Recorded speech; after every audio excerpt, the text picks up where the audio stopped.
Ẹ káàárọ̀, ẹ káàsán, ẹ káalẹ́ according to the time ní gbogbo ibikíbi tẹ́ bá wà. Èmi ọmọ yín náà ni o, Ajé Olókun. Ẹ̀yin ọmọ ìyá mi nínú ẹ̀jẹ̀.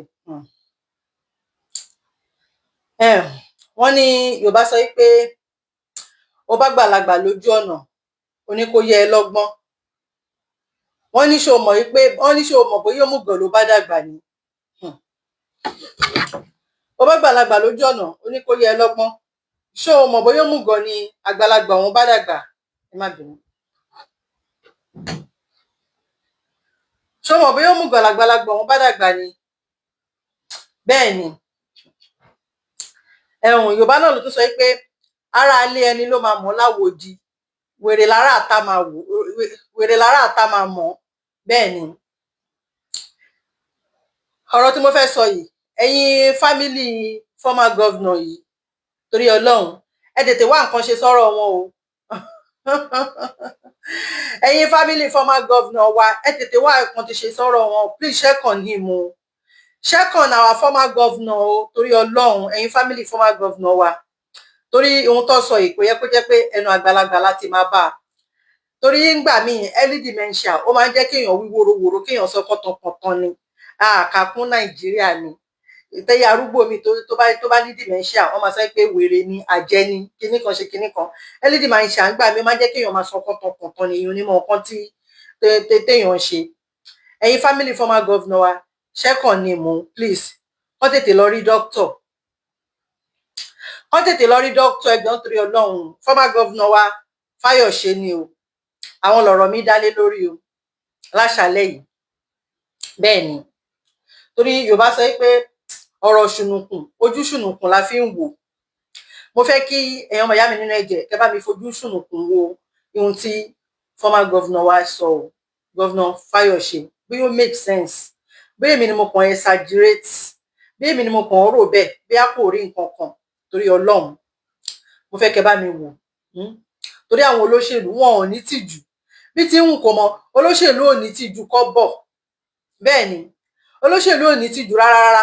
Wọn ò sí lẹ́jọ́ tó ń pín tìjú. Bẹ́ẹ̀ ni. Wọ́n sọ̀rọ̀ l'Ábùjá ni nígbà tí governor wa Fáyọ̀ṣe tán lọ sí Àbújá nígbà tó ń ṣe inauguration fún wọn as chairman of the rural electrification agency board. Yes. Wọ́n ṣe inauguration fún wọn ní Àbújá as chairman of the rural electrification agency board. Òyìnbó yìí náà ni tó fi ń kó wa lómi ọbẹ̀ jẹ. Ó ṣàtìyá àwọn olóyìnbó ṣá. Wọ́n lọ ṣe inauguration fún wọn ní Àbújá as chairman of rural electrification agency board. Ni wọ́n sọ ohun tí mo fẹ́ sọ yìí o. Former governor wa Fáyọ̀ṣe, àwọn ni ọ̀rọ̀ mi dá lórí lénìí yìí o. Ẹni sáà wò pé kí ló sọ. Wọ́n nítorí kò síná ní Nàìjíríà lẹ ṣe ń bímọ rẹpẹtẹ. Governor Fáyọ̀ṣe, máa kà á fún yín o. Èmi ò ní rárá bo ohun tí n bá rí ni máa sọ o. Máa kà á fún yín. Even máa fi fídíò yẹn gan wọ̀nyí. Wọ́n nítorí kò síná ní Nàìjíríà lẹ ṣe ń bímọ rẹpẹtẹ pé kẹ́ stop ṣe bẹ́ẹ̀. Wọ́n ní kẹ́ stop ṣe bẹ́ẹ̀. Ẹ jọ̀ọ́, ṣé ọgbọ́n wà nínú nǹkan tí wọ́n sọ yẹn? Ṣé ọgbọ́n wà nínú nǹkan tí former governor wa sọ wípé torí kò síná ní Nàìjíríà lẹ ṣe ń bímọ rẹpẹtẹ? Ok, tí òyìnbó bá gbọ́ nǹkan tó sọ yìí ní ìsìn wípé wọ́n nítorí kò síná ní Nàìjíríà ni ẹ ṣe ń bímọ rẹpẹtẹ, ṣé wọn ò ní máa pe Nàìjíríà pẹ̀lú àwọn tó wà nínú ẹ̀? Wọ́n á ti pe Nàìjíríà gangan ní zoo country. Bẹ́ẹ̀ ni. Ṣé bí torí ẹ̀ ni bàbá adarí pọ́n yìí, Donald Trump tó ṣe ń sọ wípé Nàìjíríà is only shithole country ní Nàìjíríà. Àwọn wà kéékèèké tó ń rí yìí náà ni wípé báwo ni wọ́n ṣe ń hùwà, báwo làwọn olórí wọn ṣe ń hùwà bí ẹranko báyìí tó ṣe pé Nàìjíríà ní shithole country tó ní particular country of concern. Kí ló tún bú wa náà o? Ó tún ní ó ní shithole country, ó ní particular country of concern. Ó tún ní ebúkẹta, kí ló ebúkẹta? Ẹ mọ̀ pé inú Donald Trump gbọ́rọ̀ títí ẹ̀. Lọ ṣe ń wẹwọ́ sí wa lára ní Nàìjíríà.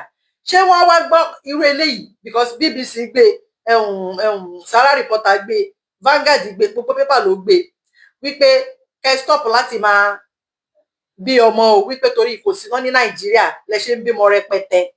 Ohun tí former governor sọ nìyẹn o. Ó ní torí kò síná Nàìjíríà lẹ ṣe ń bímọ rẹpẹtẹ. Ẹ jọ̀ọ́ nítorí Ọlọ́run, ẹ jọ̀ọ́ kí ló kan òkùnkùn pẹ̀lú ìbálòpọ̀? Kí ló kan òkùnkùn? Kí ló kan òkùnkùn pẹ̀lú ìbálòpọ̀? Ọlọ́run ṣàánú o. Ẹ wò, nígbà tí mo kà alẹ́ àná ni mo rí fídíò yẹn pẹ̀lú àwọn write up yẹn tí wọ́n kọ sí nínú Vanguard, mo rí nínú Sahara Reporter, mo rí nínú BBC, gbogbo pépà ló ṣàgbéṣá. Mo fẹ́ rẹ́rìn pa wípé ìwọ Ọlọ́run, àwọn pípò ìkan máa jẹ́ kí èèyàn fẹyín síta ni. Pé kí ló kan ìbálòpọ̀? Kí ló kan òkùnkùn pẹ̀lú ìbálòpọ̀?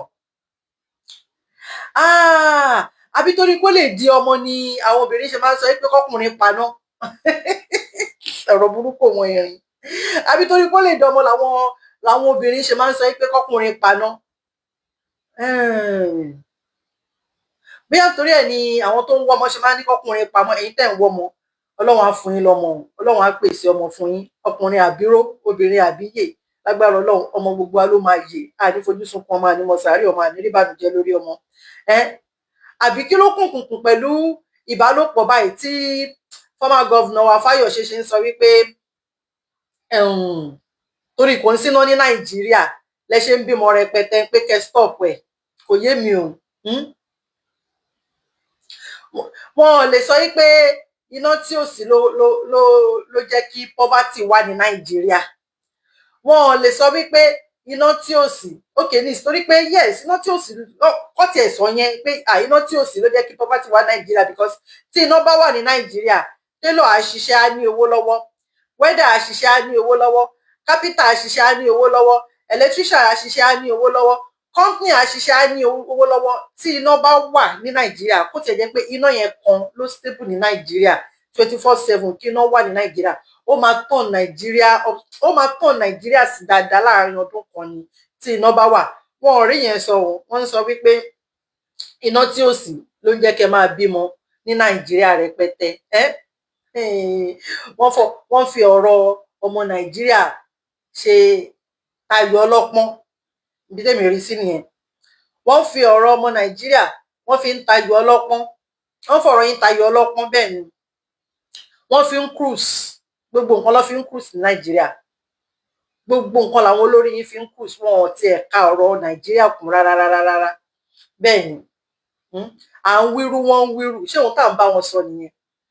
Ṣé ohun tá à ń bá pẹ̀lú gbogbo nǹkan tó ń ṣẹlẹ̀ ní Nàìjíríà báyìí, báwọn Fúlàní tó ṣe ń jiyàn gbé, tẹ́bí ń pa àwọn èèyàn ní Nàìjíríà, ẹ máa tún wo ibi táwọn tún gbọ́rọ̀ wọn sí. Tí ọba sọ pé èèyàn tiẹ̀ fẹ́ yín, ọ ṣàmà ṣe ọkọ tó yẹ pé ẹ máa fi ré yín ta ni. Wọn ò rí táwọn Fúlàní tó ń jiyàn gbé, wọn kàn ń fọ̀rọ̀ yín káàṣì cruise ni. Kí ló ń try láti sọ fún wa ńgbà yẹn? Pé kẹ́ má bímọ mọ́ o. Àbí bẹ́ẹ̀ kọ́, ṣé nǹkan tó ń sọ kọ́ nìyẹn? À ń wíru, wọ́n ń wíru. Ọ̀rọ̀ ìbálòpọ̀ ló ń sọ. Bẹ́ẹ̀ ni. Ẹ wo bó ṣe ń ronú. Ẹ bá àwọn olórí yín ṣe ń ronú. Ẹ jọ̀ọ́ nítorí Ọlọ́run, ọpọlọ wo ló fi ṣèjọba náà nígbà tó ń ṣèjọba? Ọpọlọ wo ló fi ṣèjọba nígbà tó ń ṣèjọba náà? Torí nígbà tí mo tẹ̀ wá kà lánàá yẹn, mo wá wò pé ẹ yẹ kẹ́lòmí kó máa tiẹ̀ kọ́kọ́ ṣe rìhásà ọ̀rọ̀ náà kó tó sọ̀rọ̀ jáde. Àbí torí kò make sense lójú tèmi. Ọpọlọ wo ló fi ṣèjọba? Ẹ jẹ́ n kà fún yín ká má bòpò lọlé olóró. Ẹ jẹ́ n kà fún yín kí n dẹ̀ fi fídíò wọ̀nyí. Bóyá èmi ni mo dẹ̀ ń wò pé bí a kò dẹ̀ lé tó yẹn ṣá, I don't know. Nígbà téèyàn bá sọ wípé torí kò ń síná Nàìjíríà ní ọkùnrin, òkè wọn lélẹ́yìí méjì ni, òkè ìkan lélẹ́yìí máa fi wọ̀nyí. Àwọn ènìyàn former governor yín lélẹ́yìí o. Àwọn lélẹ́yìí o. Àbí ṣe bí Fáyọ̀ṣe nìyẹn, òun lélẹ́yìí o. Wọ́n ní inú òkùnkùn táwọn èèyàn wà lálẹ́ torí àìsí iná ọba ló jẹ́ ká máa bí ọmọ tó pọ̀ ní Nàìjíríà. Ẹ jẹ́ tún kálẹ̀ ẹ̀kọ́ sí. Wọ́n ní inú òkùnkùn táwọn èèyàn wà lálẹ́ torí àìsí iná ọba ló jẹ́ ká máa bí ọmọ tó pọ̀ ní Nàìjíríà. Eléyìí wọ́n tún wá sọ pé àwọn náà tún ni o, àwọn náà tún leléyìí o, àwọn náà tún ni o, àwọn tún leléyìí o, àwọn tún rèé o. Wọ́n ní darkness after 7 p.m. making Nigerians have more children. Fayose. Former Ekiti State Governor Ayodele Fayose has linked the lack of electricity in rural communities to early bedtime, limited nightlife, and what he described as increased population growth. Fayose made the remark on Friday in Abuja while speaking after his inauguration as chairman of the Rural Electrification Agency Board. In a video clip shared by Arise News on Saturday, the former governor said the absence of electricity in rural community had limited recreational activities and left residents with little choice but to remain at home at night. Okay. He said, why you don't address this issue of electricity? The people at that level have no alternative attraction. Nothing else matter to them after 7 o'clock. It gets dark there. Everybody is engaging their wife. Lẹ́yìn after 7, wọ́n ní engage wife yín. Everybody is engaging their wives and the population simply become double. Wọ́n try láti sọ fún yín pé tí 7 o'clock bá ti kọjá tí kò bá síná tó bá scarf mi ó ṣe wá ń sún wálẹ̀ báyìí dúró ṣe nọ́mà ṣe nọ́mà. Wọ́n ní tí 7 o'clock bá ti kọjá tí ò bá ti sí iná, wọ́n ní gbogbo nǹkan tó máa wà lórí yín ni pé kẹ́ máa engage ìyàwó yín, kẹ́ fà wọlé ń pé wá ó yá oorun ti tó sùn já wọlé lọ sùn. After 7 o'clock it get dark there. Everybody is engaging their wives and the population simply become double. The simple problem is because there is lack of electricity. Bẹ́ẹ̀ni, torí pé kò sí iná. So nǹkan tó kàn máa wà lórí yín, thought tó máa wà lórí yín ni pé kí ló tún kù kó kú síná wò, já wọlé lọ jàre. Àwọn ọmọ náà kúkú ti sùn, já wọlé lọ. Tó bá dẹ̀ pé yàrá kan ló ń lò, wọ́n á kàn mú aṣọ ni, wọ́n á kàn fi demarcate ni, àwọn máa ń sùn lẹ́lẹ̀. So ìyá àti bàbá wà lórí bẹ́ẹ̀dì. Gba woroworo ìyá rẹ̀ ń gbádùn ní yàrá. Gba woroworo bàbá rẹ̀ ń gbádùn ní yàrá. Everybody is engaging their wives and the population simply become double. The simple problem is because there is lack of electricity. Fayose further argued that providing electricity to rural community will encourage residents to stay out later.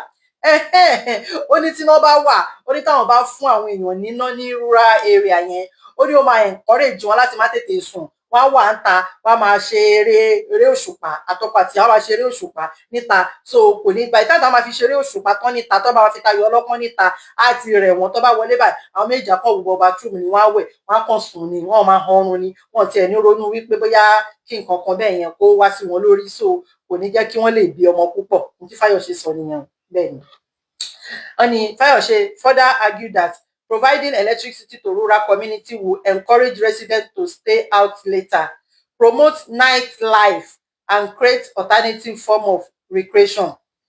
People go to bed early. Their mind is simply prepared that, yes, well, if this is the only available recreation, let me remain here.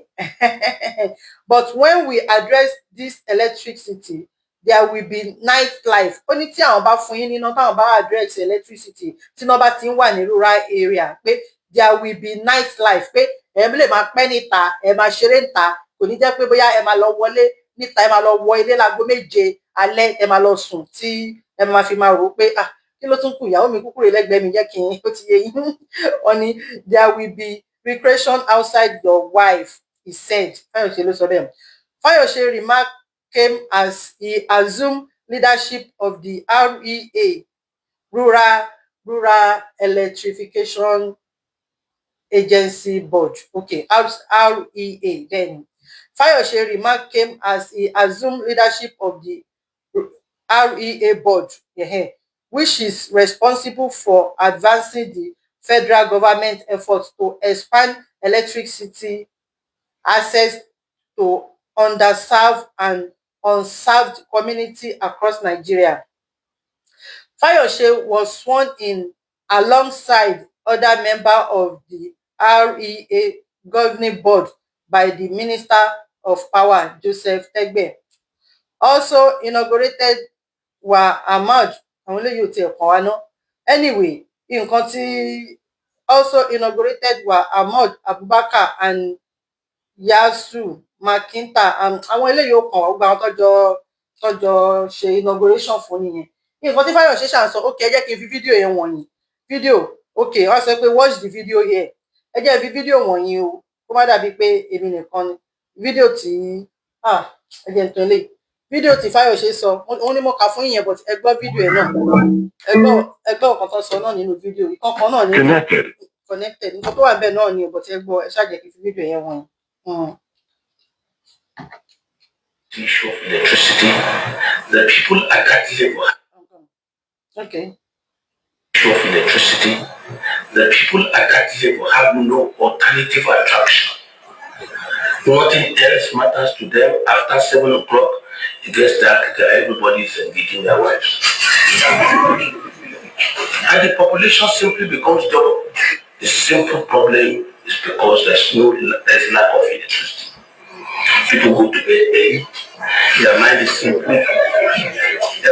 simply prepared that, well, if this is the only available recreation, let me remain here.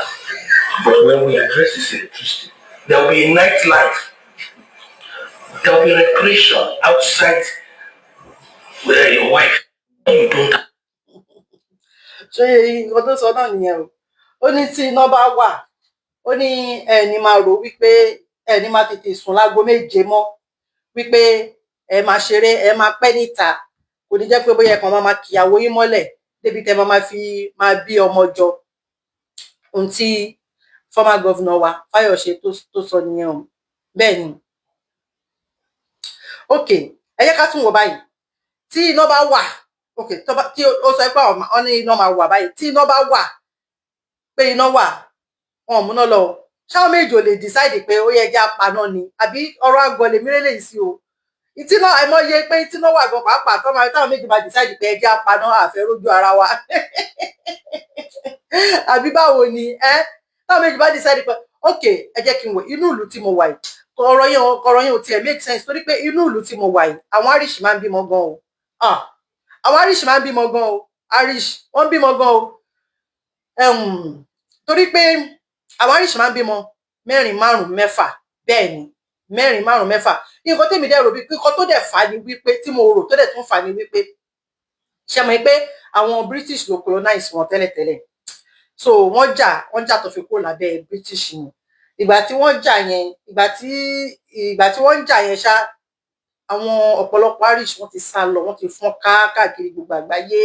Kò sílùú tí wọ́n sì báwa Nàìjíríà náà ṣe máa ń káàkiri nìyẹn. Kò sílùú tí àwọn Irish ló máa ń pè wọ́n, àwọn òyìnbó ìbà Irish ni wọ́n. Wọ́n ṣe máa ń pà wá ní Yorùbá tó ń pe Yíbò ní Yíbò, Haúsá Irish ni àwọn náà. Irish language náà dẹ̀ ló máa ń sọ. Wọ́n tún sọ English náà, but wọ́n tún ní language wọn náà, Irish language. So nígbà yẹn tí wọ́n sọ pé wọ́n poison oúnjẹ wọn ṣá, potato náà ló máa ń jẹ, wọ́n poison potato wọn, so àwọn èèyàn kú gan-an. So àwọn tó wà níbẹ̀ náà wọ́n sá lọ, wọ́n lọ wà ní New Zealand, Switzerland, America, Germany, Canada. Kò síbi tí Irish ò sí lágbàáyé. Irish ń fọ́n káàkiri gbogbo àgbáyé ni, tó wọ́n sá lọ. Gbàtẹ́ pé èèyàn mú nínú ìlú wọn, kò sóúnjẹ, ebi ń pa àwọn èèyàn, àwọn tó lè sá lọ wọ́n sá lọ. So ìgbà tí wọ́n ṣàjà tó gbòmìnira lọ́wọ́ àwọn British, so wọn pọ̀ nígbà yẹn nínú ìlú wọn, wọ́n ti gbòmìnira tó ti fún wọn ní independent, wọn pọ̀. So bí European Union bó ṣe sọ pé okay, pé kán gba àwọn èèyàn sí kán lè pọ̀ nínú ìlú. Ìgbà tí ó ti pẹ́ díẹ̀ náà, ó ti dilẹ̀ ti ta sí náà. Ìgbà tí mo wọ inú ìlú yìí, ìgbà yẹn àwọ̀ 3 million. Nígbà tí mo wọ inú ìlú yìí, tí ń gbà yẹn àwọ̀ 3 million. Okay, bí a ká sọ pé 3 million ṣá. Nígbà tí ó ti pẹ́ ọjọ́ ti pẹ́ náà, bí a bí 3 million ní gbogbo wọn.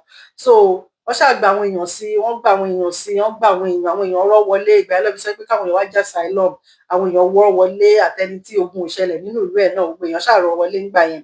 Báyìí ní ìsìn population wa ní ìsìn láti ọdún tí mo ti wọlé, ìfà bí i 5.1 àbí 5.2 ni wa mílíọ̀nù àti ìpọ̀ náà. Wàláì Irish gbogbo wa nínú ìlú yìí, a mú márùn-ún wa nínú ìlú yìí la máa mú nínú Lagos State. Lagos State wọ́n ní 25 million ní Lagos State. Àwọn Irish dẹ̀ lérè 5 million, 5.1 or 5.2 million ṣá, wọn ò tí ì pọ̀ náà. So ìgbà yẹn ṣá tí wọn ò pọ̀ rárá, bí European Union bó ṣe sọ pé wọ́n ṣáà gba àwọn èèyàn wọlé nìyẹn. So wọ́n gba àwọn èèyàn wọlé, wọ́n ṣàǹṣe oríṣiríṣi fún wọn. So nǹkan tó fẹ́ fàyọ ni pé bóyá nítorí ẹ̀ ni wọ́n ṣe wá ń bímọ sí i, tó ṣe ń bímọ àti tọ́mọ tó ṣe tíjọba, torí pé ká ní wọ́n pọ̀ jù ní ṣe mọ̀ wípé ìjọba lè sọ fún wọn pé ok, ìjọba ní right láti sọ pé ọmọ 2 ọmọ 3 mo fẹ́ kẹ́ máa bí, but àwọn eléyìí wọ́n lè bí 5 wọ́n lè bí 6, tó bá ti ní complication, tí ò bá ti sí issue kankan, máa bímọ lọ ni, kò sí wàhálà. Ìwọ ẹ máa ṣáà máa bí lọ ṣá, bóyá wọ́n fẹ́ kí wọ́n pọ̀ nínú ìlú wọn ló ṣe ń bímọ bẹ́ẹ̀ yẹn. Ohun tó fẹ́ fàyọ ni pé inú ìlú yìí iná wà 24/7, iná wà. Ṣé a máa sọ pé iná tí ò sí ló ń jẹ́ kó máa bímọ ni? Iná wà nínú ìlú yìí náà, wọ́n dẹ̀ ń bímọ, wọ́n ń bímọ because bí bàbá Fáyọ̀ṣe ṣe wá sọ pé former governor Fáyọ̀ṣe ṣe wá sọ pé iná tí ò sí ló ń jẹ́ kó máa bímọ yẹn, kò make sense at all. Irish tó jẹ́ pé wọ́n níná, iná wà, wọ́n ń bímọ rẹpẹtẹ.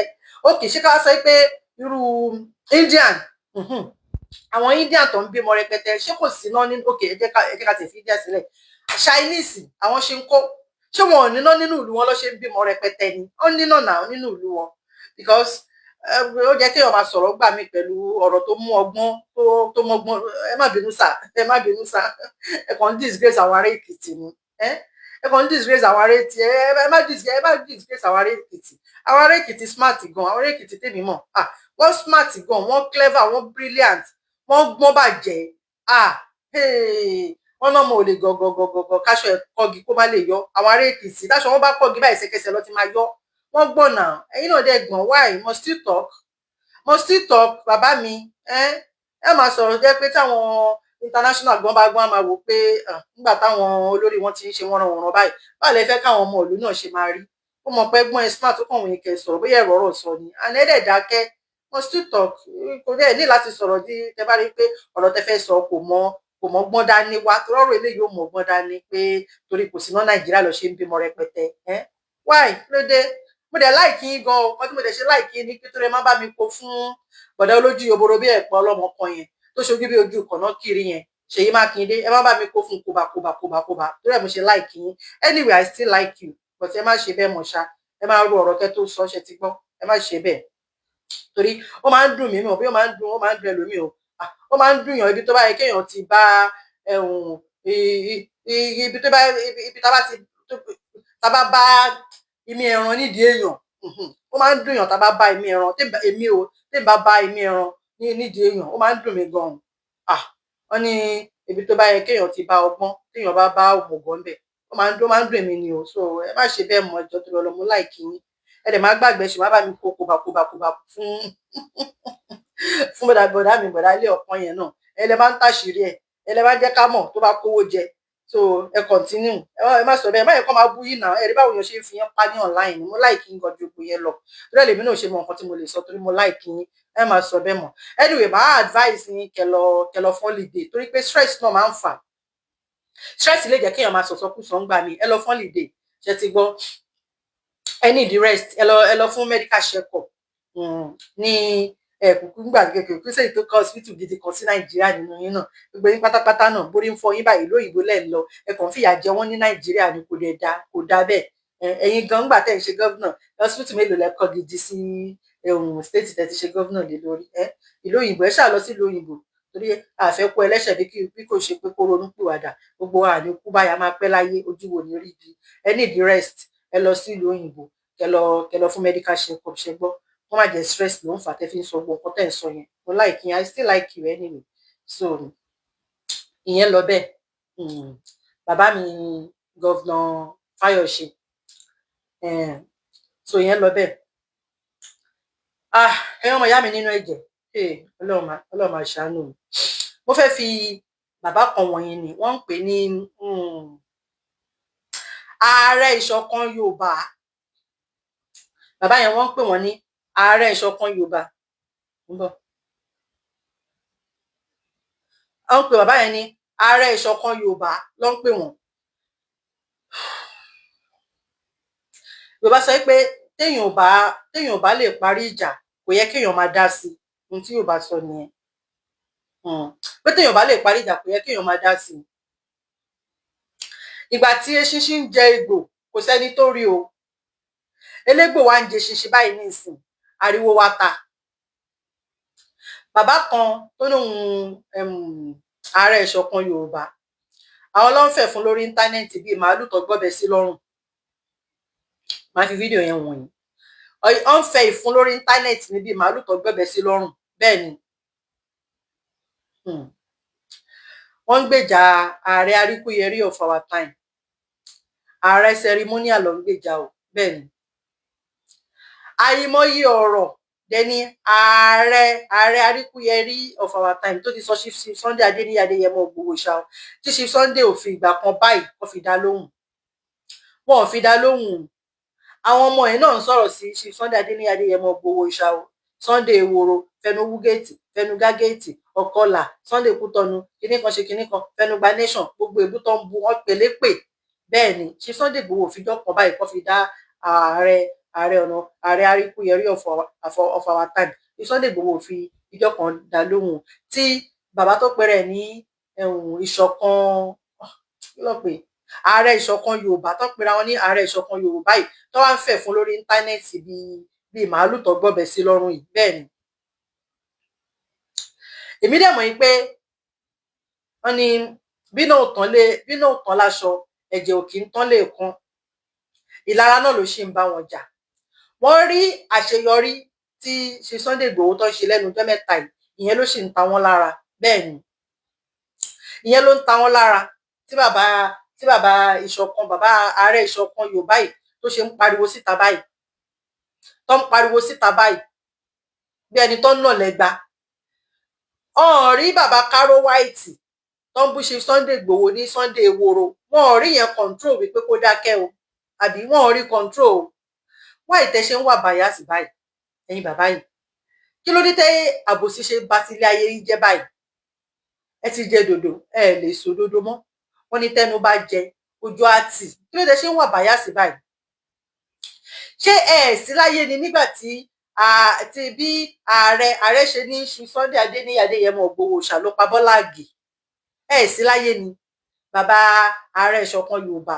Ẹ sí láyé ni kẹ́ jáde kẹ́ sọ̀rọ̀ gbà yẹn tẹ́ wá ń fẹ̀ fún kiri báyìí lórí íńtánẹ́ẹ̀tì báyìí? Ẹ sí láyé nígbà tí ààrẹ Aríkúyẹrí of our time tẹ́lẹ̀ yẹn bá ṣe sùn àṣà ni kò ní kú. Ẹ sí láyé nígbà tí ààrẹ Aríkúyẹrí of our time tó sọ pé Chief Sunday Adéníyì Adéyẹmọ Ìgbòho Òòṣà pẹ̀lú bàbá Tinubu ló pa Bọ́lá Ìgè. Ẹ lè sọ nǹkan gbà yẹn. Mo mọ̀ pé ohun tó ń ta gbogbo yín náà lára ni 100 million naira tí Ọọ̀ni of Ifẹ̀ tó fún Ìrù Ẹkùn Chief Sunday Adéníyì Adéyẹmọ Ìgbòho Òòṣà pẹ̀lú Toyota Hilux 2026 model brand new tó fún wọn tó tún brand ẹ̀ fún wa. Mo mọ̀ pé ìyẹn ló ń ta yín lára. Ẹ tí ì rí nkẹ̀kẹ́, ẹ ṣẹ̀ṣẹ̀ bẹ̀rẹ̀ nítorí oore wa ṣẹ̀ṣẹ̀ bẹ̀rẹ̀ ni. Ṣé ìyẹn lẹ ṣì rí? A ṣẹ̀ṣẹ̀ bẹ̀rẹ̀ ni. Wọ́n ní ọmọ tó bá ṣiṣẹ́ déédéé. Bẹ́ẹ̀ ni àwọn èèyàn oríṣẹ́ wa ni wọ́n rí ohun tá à ń ṣe ni. Wọn ò rí wípé orí íńtánẹ́ẹ̀tì la wà tá ti ń pariwo, tá ti ń ṣe information minister. Wọ́n ṣẹ̀ṣẹ̀ bẹ̀rẹ̀ ni. Wọ́n sì máa fún wa ní nǹkan. Ẹyọ kan lẹ ṣì rí tára ń ta yín báyìí. Ara máa ta yín ṣe léṣe ni. Ẹ yá àgbà fún rí, kẹgbẹ́jẹ́ fún rí. Tẹ́ ń kọ́lé apá kan, tẹ́ ń dápá kan sí. Gbogbo ìgbà tí wọ́n ń bú Ìrù Ẹkùn tó ń bú sọ nǹkan kan o, tó ń bú Chief Sunday sọ nǹkan kan o, ààrẹ ìṣọ̀kan Yorùbá sọ nǹkan kan o. Ẹ wá ń kọ́lé apá kan, ẹ ń dápá kan sí. Nígbà tí ṣinṣin ń gbègbò kò sẹ́ni tó rí o. Elégbò wa ń jẹ ṣinṣin nísìn, ariwo wa ta. Ṣé bó ṣe yẹ kó rí nìyẹn? Ṣé bó ṣe ń parí ìjà nìyẹn? Ṣé bó ṣe ń parí ìjà nìyẹn? Ààrẹ ìṣọ̀kan Yorùbá, ṣé bó ṣe ń parí ìjà nìyẹn? Orúkọ òròyìn rárá.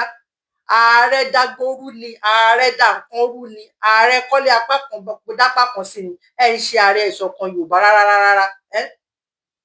ẹ má tara ìjọba ló gbéṣẹ́ fún ṣe Sunday Adéníyì Adéyẹmọ Ìgbòho Òòṣà kò dáṣẹ́ ẹ̀ ṣe àǹtí Ọọ̀ni of Ifẹ̀ bá dẹ̀ fún wa ní ìlọsì náà pẹ̀lú 100 million ìjọba náà ní bí o tẹ̀ ṣe látọ̀dọ̀ ìjọba dàrẹ́ torí ìjọba ò tí ì fún wa lówó a dẹ̀ ṣe máa gbówó lọ́wọ́ ìjọba náà bẹ́ẹ̀ ni òkú ìyá wọn ni àwọn lọ́ máa sìn bẹ́ẹ̀ ni so èlò lẹ wá tí rí 100 million péré lẹ wá tí rí pẹ̀lú Toyota ìlọsì mo ti rí àwọn ọmọ ààrẹ ìbẹ̀rù kan tí àwọn náà lọ gbé mọ́tò jáde ẹ wo mọ́tò tiwa náà ẹ ti mọ̀ para ló ń ta yín kí ló ń ta yín lára ẹ wo mọ́tò tiwa náà o ọba kọ́ ló fáwọn léléyìí o ìjòyè kọ́ ló fáwọn léléyìí o ààrẹ ló gbé léyìí sílẹ̀ o ara ń ta yín kí ló dé tí ìlara ṣe jẹ fún jẹdọ ẹ̀yin àtọ̀gá yín báyìí náà ṣé àsìkò yìí tẹ́bá tiẹ̀ máa wá ṣe irú nǹkan bẹ́ẹ̀ yẹn last week ló sì fún wa ní Toyota Hilux last week ni wọ́n ṣe deliver ẹni màá fi wọ́n yí o ṣé àsìkò ìlú àyíkẹ́yìn náà wà lọ sọ pé ẹ wo mọ́tò titi wa náà o ìjọba kọ́ ló fún wa o ọba kọ́ ló fún wa náà ní Toyota ta ló ń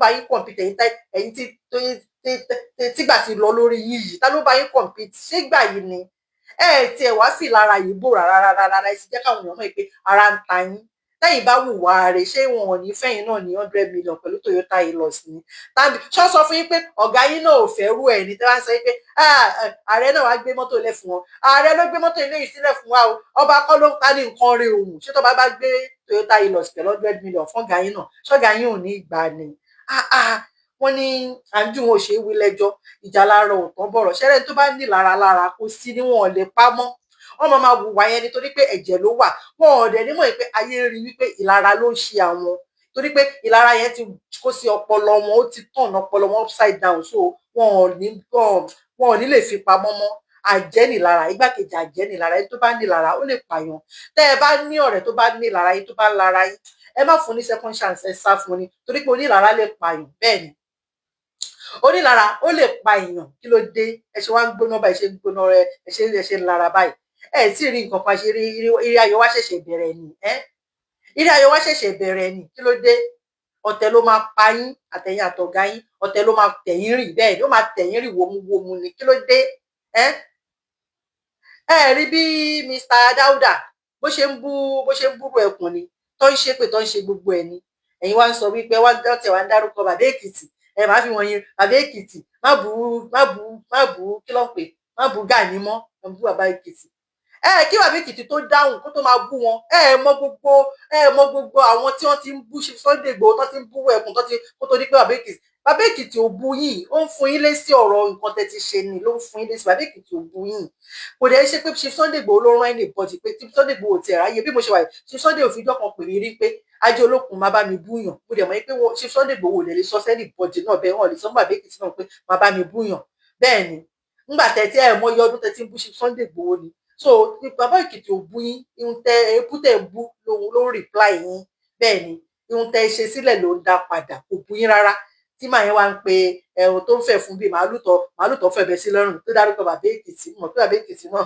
sọ̀rọ̀ ní bàbá Èkìtì náà àwọn náà fún ẹ jẹ ni bóyá wọn ò tí ì rí kóbá lọ́ máa kó fún ẹ ẹni tí ò bá lè parí ìjà kó má dákún jà náà ẹ ń dárúkọ bàbá Èkìtì ààrẹ Èkìtì kí ni tó ń ṣe yín onílára ni gbogbo yín ìlara ti jẹ fún jẹ̀dọ̀ yín bẹ́ẹ̀ ni ìjọ wo ni ṣe Sunday Adéníyì Adéyẹmọ Ìgbòho Òòṣà tó ti bú ààrẹ rí tó tiẹ̀ ti fún wọn lésì rí tẹ́ ẹ bá ní fídíò yẹn ẹ gbé jáde pé fídíò tí ẹ ṣe Sunday Igboho tó ti bú ààrẹ lélẹ̀ ààrẹ gan ló tún máa ń bú ṣe Sunday Igboho tó ní ẹ̀wọ̀n aya assassin ni ṣe Sunday Igboho wípé òun ni bàbá Tinubu rán pé kán lọ pa Bọ́lá Ìgè tó ní oríṣiríṣi èébú ló ń bú ṣe Sunday Adéníyì Adéyẹmọ Ìgbòho Òòṣà onílára onílára ìlara ti jẹ fún jẹ̀dọ̀ wọn ìlara ò jẹ kọ́ gbádùn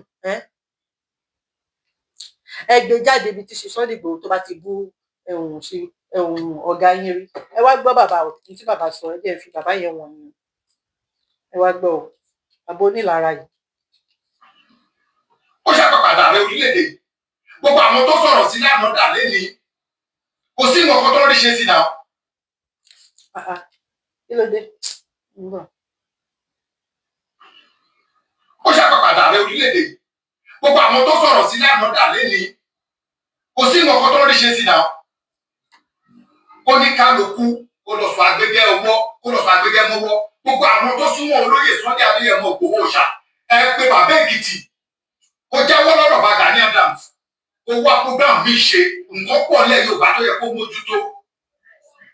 Olótùú ìmọ̀ràn tèmi fún Sunday Adéyẹmọ Ìgbòho ṣá, mi ò sọ pé mò ń pa blogging Bàbá Èkìtì, pọ̀ tó bá jẹ́ wípé n tó mọ̀ sí mi ó bẹ́tà kó correct látàsìkò lọ. Kó rántí pé òun náà ṣe àwọn èèyàn kan káwọn tó ń blog kiri, kó rántí pé àwọn náà wọ́n ti ṣe àwọn èèyàn kan lẹ́ Yorùbá tí ò yẹ kó tiẹ̀ dá sọ̀rọ̀ Yorùbá nation rárá. Tá bá sọ pé a fẹ́ Yorùbá nation, tá bá mú àwọn kan tá sọ wọ́n lójú. Lẹ́yìn constitutionally, Gani Adams mọ̀ ṣe kò mọ̀ ṣe o. It is recognized by government and every other corridor of power ní Nàìjíríà pé Ààrẹ Ọ̀nà Kakanfò ilẹ̀ Yorùbá ni. Story, it is recognized. Bóyá lọ́mọ̀ kò ti tán fáwọn. Ó recognize. Bóyá lọ́mọ̀ pé wọ́n wo àwọn láwọ̀ sunkún, wọ́n sì wọra àwọn láwọ̀ rẹ̀ rìn. Wọ́n no recognize. Ọmọ páyé ti gbàgbé wọn ṣá. Ayé ò gbàgbé wọn. Ló jẹ́ pé ṣe Sunday Igboho ni àtọba àti ìjòyè àtọmọdé àtàgbàlagbà ló ń hèlì báyìí pé Igboho irú ẹkùn. Ẹ mọ̀ pé ẹ má jẹ́ sọ ọ̀kan tó wà lẹ́nu mi sí yín. Ẹ rí bàbá yìí. Ṣé bí ó ṣe ń parí ìjà ni wọ́n dẹ̀ sọ pé àwọn ààrẹ ìṣọ̀kan Yorùbá orúkọ máa ń ròyìn, orúkọ wọn ò rò wọn ò bẹ́ẹ̀ ni. Ààrẹ dálé apá kan fapá kan sílẹ̀ ni. Ààrẹ dá nǹkan rú ni wọ́n bẹ́ẹ̀ ni pẹ̀lú nǹkan tó ń sọ yẹn. Torí pé ẹni bá rí á ti wí pé wọn ò parí ìjà, wọ́n tún dákun ni. Wọ́n ń gbèjà Ààrẹ Aríkúyẹrí of our time ni. Bẹ́ẹ̀ ni. Bàbá ẹ stop sọ bẹ́ẹ̀ ti jẹ́ dodo ẹ̀ lè so dodo mọ́. Ẹnu yín ò tọrọ. Wọ́n ní tẹnu bá jẹ ojú àti. Ẹ ti fọwọ́ kékeré gbá ńlá. Bẹ́ẹ̀ ni. Àwọn ọmọ Ààrẹ Aríkúyẹrí wọ́n ti fọwọ́ kékeré gbá ńlá. Orí wa ń ta yín báyìí. Orí wa ń ta yín. Ààrẹ aláṣọ funfun. Àríṣe àríkà ni bàbá rẹ̀ gùn. Tẹ́ bá ṣe lénìí ọ̀rọ̀ kan ni ló máa dà lọ́la. Ṣebí Ààrẹ aláṣọ funfun àwọn náà ti bú Tinubu rí. Wọ́n ti bú Tinubu rí náà. Tó bá ń bú wọn lénìí tẹ̀ní Àbẹ́ Èkìtì ṣé wá burú kó má burú kinní kan mọ́, kó má ṣe kinní kan mọ́. Àwọn náà ti bú Tinubu rí náà. Bẹ́ẹ̀ ni wọ́n ní apèpò lẹ́yìn àgbà ni ọmọdé apá lẹ́yìn títì ẹ̀ náà. Ẹ fẹ́ parí ìjà, ṣé ìjà lẹ ń parí yẹn ṣá? Ìjà kọ́ lẹ ń parí yẹn o. Bẹ́ẹ̀ náà parí ìjà bẹ́ẹ̀ yẹn o. Ó yẹ kẹ́ wà láàrin méjì tẹ́ bá fẹ́ parí ìjà. Orúkọ yóò ròyìn rárá. Ààrẹ ìṣọ̀kan Yorùbá. Ààrẹ Rúsídà ni. Ààrẹ Dálérú ni. Ààrẹ dálé apá kan dápá kan sí ni. Ààrẹ kọ́lé apá kan dápá kan sí ni. Ara máa ta yín kú ni. Ẹ wo ẹ̀yin tèmi, ẹ jẹ́ kí n fi fídíò kíni wá ti dé, mọ́tò wá ti dé. Ẹ mọ̀ pé mo sọ fún yín pé Ọọ̀ni of Ifẹ̀ ń fún wa ní 100 million nígbà tá lọ kí àti expect ẹ̀. A kàn lọ Ọ̀ṣun state ni. A lọ kí àwọn ọba l'Ọ̀ṣun state. A dẹ̀ lọ aṣá lọ káwọn ọba. So expect ẹ̀. Bẹ́ẹ̀ ni bí Ọọ̀ni of Ifẹ̀ bí wọ́n ṣe dùn tó fi tinútinú tó fi ṣàdúrà fún Chief Sunday Igboho nìyẹn. Àfi bá ṣe gbọ́ báyìí pé ó dáa kan tó ṣẹlẹ̀ ní pé màá ní káwọn alágbára kan dágbára jọ fún ẹ o. Màá dẹ̀ sọ pé káwọn olówó ọlọ́rọ̀ ọ̀tọ̀kùlúùlù gbogbo pátápátá wípé kí wọ́n fi owó ràn ẹ́ lọ́wọ́ torí mo rí pé ìjọba ò tí ì fún ẹ ní owó kankan o. Owó ara titi ẹ̀dẹ̀ ló fi ń ṣe gbogbo nǹkan tó ń ṣe yìí o. Wípé so àwa náà dẹ̀ nídìí láti torí ààbò security ló ṣe pàtàkì ní ìlú o. A ní láti assist ẹ wípé okay èmi fi 100 million mo fi dá sí irú ẹkùn pẹ̀lú Toyota Hilux brand new mo fi dá sí. So wọ́n dẹ̀ ní ẹsẹ̀kẹsẹ̀ wọ́n dẹ̀ sọ fáwọn èèyàn pa àwọn èèyàn láṣẹ pé kọ́ lọ brand ẹ̀ fún wa. So Toyota Hilux wa ó ti dé báyìí nísìn. Ẹ jẹ́ n fi wọ̀nyí. Ìyẹn ló ń ta wọ́n lára o. Ìyẹn ló ń ta bí mo ṣe wá rí fídíò bí mo ṣe rí fídíò lẹ́yìn tí mo rí àwọn ọmọ ààrẹ náà táwọn náà lọ gbé mọ́tò jáde pé ìjọba kábíyèsí kọ́ ló fún wa ní àwọn ọmọ ààrẹ àwọn ọmọ OPC ni kábíyèsí kọ́ ló fún wa ní mọ́tò yìí o. Ààrẹ ló gbé mọ́tò yìí fún wa o. Àwọn òṣìṣẹ́ àwọn tí ọba ń fún ní mọ́tò o. Gbogbo nǹkan ló fẹ́ máa fi jẹ́lọ̀sì ṣá. Ọlọ́run ẹ máa wo mọ́tò wa o, ẹ máa wo mọ́tò wa. Mọ́tò wa ni ẹ. Ọ̀nà èkó sẹ́ni sọ ọ̀nà bá a dúró lọ́wọ́ bàbá wa ọdún ìsà. Ọ̀jágá. Àti bí ọ̀tẹ̀ gbọ́lẹ̀. Mọ́tò wa ni ẹ o. Wọ́n fún wa rè ní ẹ̀ sọ̀rọ̀ wọ́n lè sí náà. Bàbá ò ní yí ọjọ́ mi lójú. Bàbá fi hàn yí pé olórí aládé gbogbo tó ń pa wọn làwọn. Àdúpẹ́ lọ bàbá wa ọdún ìsà. Olórí aládé gbogbo ọ̀rọ̀ jẹ́ mi ó gbé máa ṣe kábíyèsí. Mọ́tò tí bàbá gbé fún àwọn Ọ̀ṣun state ìrú ẹ̀kọ́ tí Àwọ̀rò jẹ́ kọ̀mọ́ndà tí wọ́n òun ni wọ́n ti brand wọ́n lè gbé wá fún wa láti fi hàn so àbí kọ́kọ́rọ́ lè lọ́wọ́ sí iṣẹ́ tó ní kẹfì ṣe lọ́sùn tí bàbá bí sọ pé kẹfì ṣe tí kọ́ńtì bàbá láwọn fẹ́ kẹfì ṣe lọ́sùn wọ́n ní kẹfì ṣe o èsì pé tọkọtìyàwó kẹ wá ń jà wọ́n á lè gbé wọ́n sóòrùn ẹ̀kún lọ́bẹ̀ ẹ ṣàbò fún aráàlú ìdí lọ sóko kó lọ sóko lálàáfíà àwọn tó ń jí ẹgbẹ́ ẹgbẹ́ àwọn wọnú gbó mọ́tò tó ṣe wọgbó ilé òṣèlú ṣe wọgbó ẹwọgbó tí wọn ẹ bá wọn kó ọlọ́njẹ́ bàbá wa ò ní gùn wọ́n dàgbà wọ́n lọ bí 170 inú ayé ọjọ́ pé sẹ́tọ́ lọ́wọ́ bàbá ò ní wá jẹ́ ọlọ́run jẹ́ kí wọ́n lè jẹ àfi bàbá wa Olúbàdàn káṣe kábíyèsí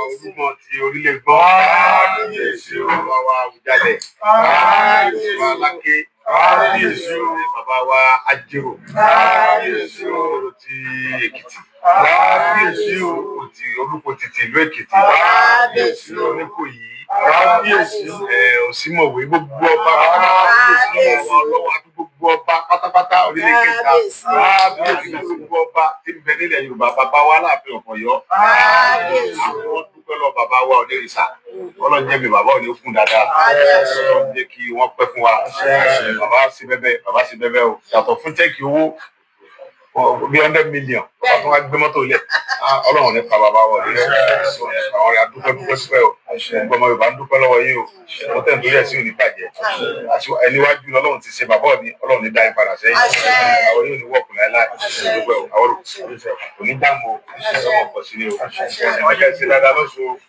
ṣe dáadáa o.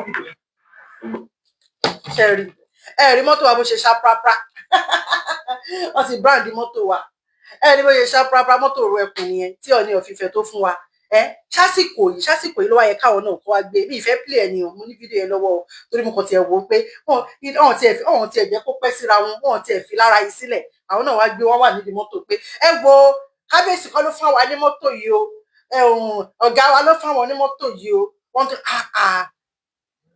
àwọn ní amẹ́yẹ ebola pò ẹni ṣe dúdú ni àbí funfun ni tí ì rí nǹkan kan ṣẹ̀ṣẹ̀ bẹ̀rẹ̀ ni ẹ̀yin ẹ máa sáré kú ni ẹ máa sáré kú ni Ìlara ò dá o Ìlara ò dá o Ìlara ẹ ṣé mo dúpẹ́ oníyan ẹ ṣé ọlọ́kà ẹ ṣé ẹ̀yin tẹ́ bá mi jẹ́ ẹ ṣé mo dúpẹ́ ẹ ṣé ọkọ ìbínú ẹ ṣé thank you so much ẹ bá mi share ẹ ṣé ti gbọ́ ẹ ṣé ànípàdé ayọ̀ thank you I love you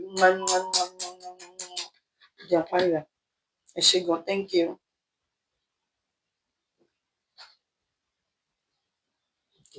ẹ ṣé gan thank you.